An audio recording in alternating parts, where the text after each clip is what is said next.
What's up, vinyl community? It's Jason from the Jazz Basement coming to you with another video. It's been about a month since my last video. I've been pretty busy doing some projects out in Western Maryland, but had a few folks actually comment on some prior videos and saying, "Hey, what's going on? Or is everything okay?" Everything is fine. Have been collecting some jazz along the way and wanted to share some recent finds with you. Um, all of these finds actually came in the last 24 hours, more or less, last day or two, here locally in DC from one of my favorite record shops, HR Records. Highlighted them before. If you're ever in Washington, DC, absolutely carve out some time to go visit the team at HR Records. You can't walk away empty-handed from HR. They have something for everyone, particularly if you're into jazz. And today and yesterday were no different. Rolled in, just wanted to see what was up. Hadn't been in for a couple of weeks. Been out of town quite a bit, and was kind of going through. And I've had my eye on some jazz guitar records. There's a couple of recommendations by one of the viewers. He commented on a couple of my videos. Goes by Paul. Said, "Hey, you got to check out Joe Pass. See if you can find some Joe Pass or Jim Hall." And I did find a Jim Hall, not a HR, but I did find a Joe Pass. I found this one, and his recommendation was to find Joe Pass on Pablo, and that's what this is. This is Chops. It's I guess you would call it a duet. So you have Joe Pass on guitar, and then Niels Henning Orsted Pedersen, Danish double bass player. So it's just the two of them. It's on Pablo. I don't have any Pablo. This is my first, so I don't know too much about the label, but I do know I see their stuff from time to time. Fairly cheap heat when you can find it. Not super rare as far as I can tell. I have not spun this. It was sort of a blind buy. Joe Pass on Pablo. The price was right. Just jumped on it. Looking forward to spinning that. Right next to that was something, it's not jazz, but it's related. Didn't know much about, but I try and purchase a lot of records locally or through brick and mortar shops, but occasionally I do order online, and most of what I order online I get at Acoustic Sounds.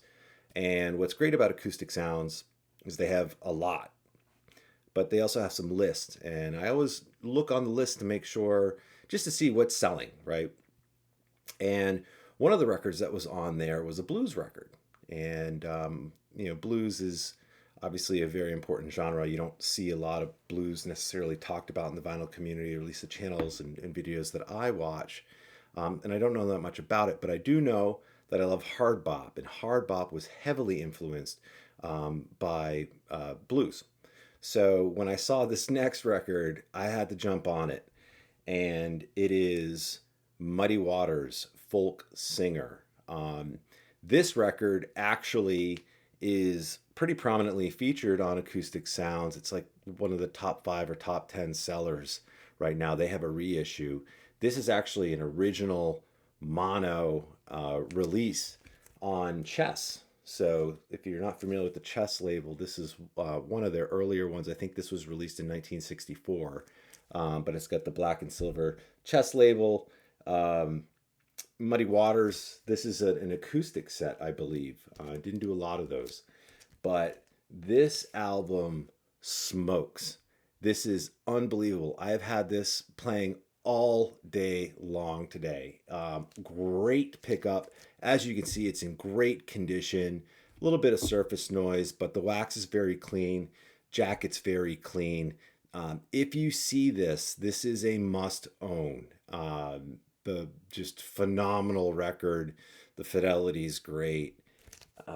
Find a way to get this into your collection.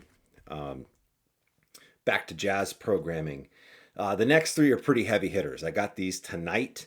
HR had posted one or two of these on Instagram, and one of them I was looking for, or have been looking for a long period of time, and texted the owner, and he's like, "Okay, yep, swing by." So ate my dinner early, um, got in the car, drove 10 minutes to HR, and came home with these three heaters. I mean, these are absolutely bona fide grails, really. The first one is this. Um, Soul Stern by Bennie Green, who was a trombonist. This is Blue Note 1599. If you look at it on the back, you got mono, 47 West 63rd Street. No registered trademark after Blue Note. So this is a sort of 1958 press, I believe. Um, this album is killer. They played it at the shop. I had seen this before. I think Chris Tunes from the Man Cave recently picked up a copy of this. It's pretty hard to find. I don't see it a lot. Occasionally you'll see it on an Instagram feed, and they had this in the shop and for a good price.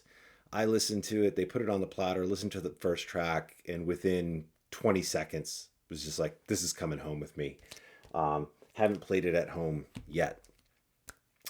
Next one they had also had on their Instagram feed is Donald Byrd, The Catwalk.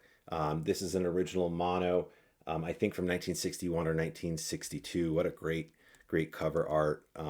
Donald Byrd has some connection to the DC area. He was actually a professor at Howard University, and started the Blackbirds, which was Donald Byrd and some of his students at Howard in the music program there. They were a pretty successful sort of funky jazz outfit in the 70s. Highly recommend checking out their stuff. But this is hard bop at its finest. I think it was recorded in 1961, released in 1962. Again, original mono on the New York, USA. Great. It's a little quieter. I played a little bit of it tonight. So you get kind of an interesting dynamic between Donald Byrd on the trumpet, playing a little bit quieter, Pepper Adams on the sax, and for me, the standout here is Duke Pearson on piano. Really, really great stuff, and really happy to have this in the collection.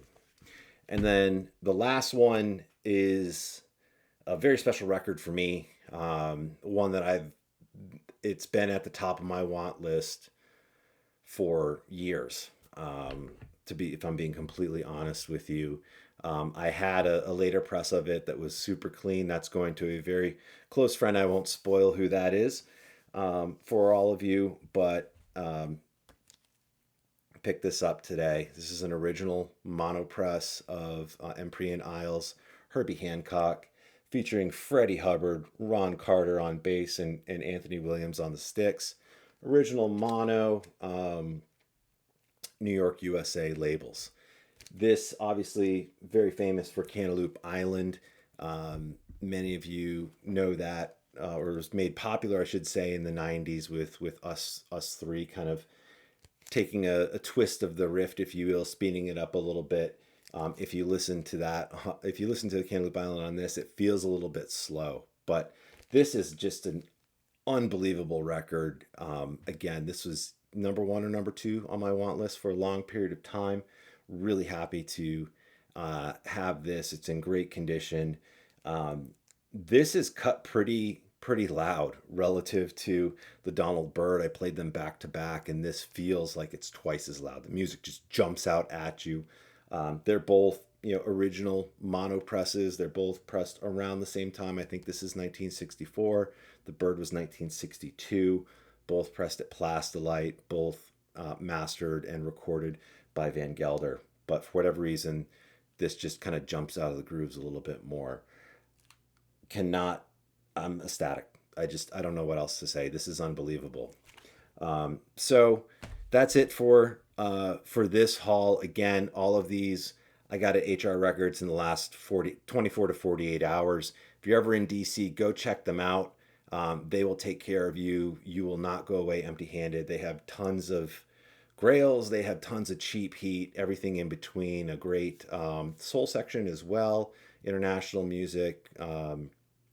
It's just a great shop. So do yourself a favor, get to Washington, D.C., go see HR Records, and tell them the Jazz Basement sent you. Um, I don't know if that probably means nothing to them. Um, but anyway, thanks for watching, and a couple more videos coming up very soon. Thanks. Have a good night.